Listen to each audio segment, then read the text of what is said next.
Hi, I'm Dr. Jeffrey Antimarino from 𝙳𝚎𝚊𝚛 Plastic Surgery and MediSpa. Welcome to Ask Anonymous, where patients have written in questions for me to answer. And so let's kick it off. What are your thoughts on patients taking arnica and Bromelain?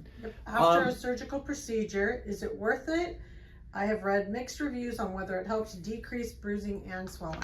So I became a fan of arnica years ago when I was first out in practice. It's an herb. I don't think anybody really knows how it works. I do think it does cut down on some bruising. So when patients ask me about it, then I'm okay for them to take it. I don't think it interferes with anything. But I have seen some good results with it. So you can usually start taking it actually about a week prior to a surgical procedure. And then I usually have patients continue it for about another week or two after the procedure. What's your take on NAD supplements? They seem to be the new thing trending online. Yeah, there's a lot of supplements that are out on the market. NAD obviously is at a cellular level.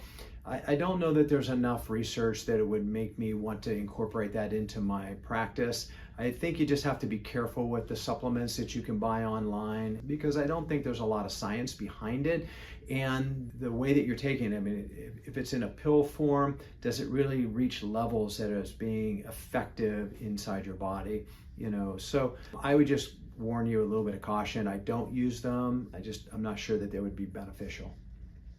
I struggle with large pores on my nose and cheek that fill up with sebum. What type of procedure can help me minimize this? That's a tough one because there's different reasons for that, and sometimes it's just you have oily skin. So I would tell you, you would see, in this case, I would have you see one of my providers, get you on a good skincare line that could help dry up some of the sebum.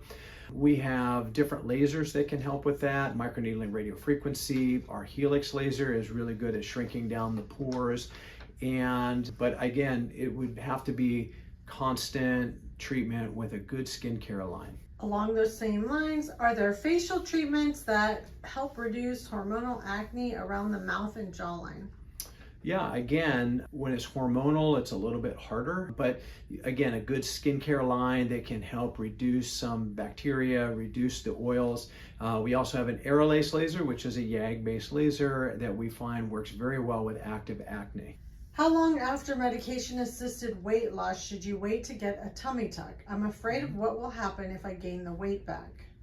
Yeah, so in any way that you lose weight, whether it's surgical or medication, diet and exercise, yeah, that's always something we don't want to rebound and gain weight again. So, but I would tell you, as long as your weight's stable, I would wait, when you get to the goal weight that you want, I would wait several months and make sure that you're able to stay at that weight. So patients ask me a lot of times, what's my ideal body weight? I usually respond by saying it's that weight that you can maintain with your usual structure of your life. That means what kind of diet you have, how active you are, your exercise program, your rigors at work, your rigors at home, family. What's that weight? And so when you can maintain that, that's about the time to ask, about a tummy tuck, liposuction, things like that, because you want to be at a stable weight. Despite having few wrinkles, I have more skin around my eyes than when I was younger. Is a blepharoplasty the only way to treat this? If so, how difficult is the recovery process? Yeah, and that's probably, the problem with aging is we start getting some excess skin, crepey skin, especially lower eyelids, around the corners of the eyes. So years ago, I would say, yeah, blepharoplasty is probably your choice of correction. But nowadays, there are other things, and you keep hearing me talk about different lasers, microneedling radiofrequency. So there are non-invasive or minimally invasive procedures now, so it's not always about surgery.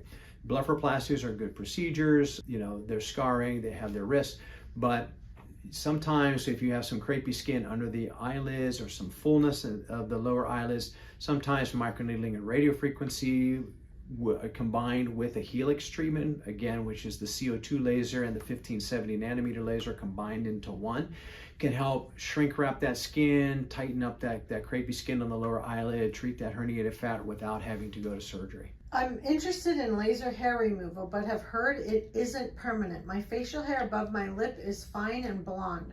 What are the expected number of treatments to remove it, and how long do the results last? So Yes, so hair, we call it hair reduction because it may not be permanent.